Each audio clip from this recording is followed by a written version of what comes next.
Britons have shot down Guy Verhofstadt's enthusiastic trumpeting of the EU's COVID recovery fund, telling him the bloc is the source of laughter in the UK over its handling of the crisis. The Belgian MEP touted the package, named the Next Generation EU on Twitter as a meaningful tool to helping the 27 member states leave the crisis behind.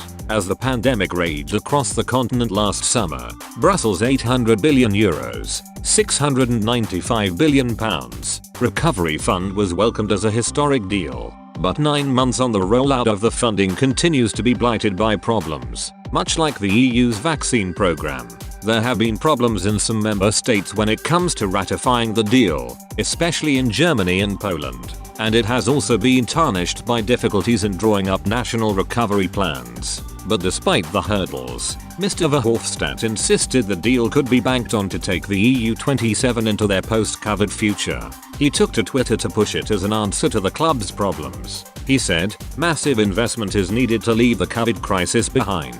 Next Generation EU is the tool with new own resources for the EU to pay for it. Let's not make the same mistake as during the financial crisis. Short-sighted leaders make long-lasting economic crises, but Britons were quick to burst his bubble by pointing out the huge failures of the EU on the vaccine front. The European Commission has been harshly criticized for failing to procure adequate vaccine supplies, and member states have been blighted by slow inoculation while Britain surges ahead." One man responded to Mr. Verhofstadt by saying, "The EU is a shambles. Here in Britain, we are laughing at you." A second wrote, "Thinking more taxes will help in creating economic growth? Madness. There's no such thing as free money. Citizens will pay for it, again, as always." And yet a third suggested the EU's recovery path will end in tears. They tweeted, "For you, Next Generation EU is synonymous with more EU.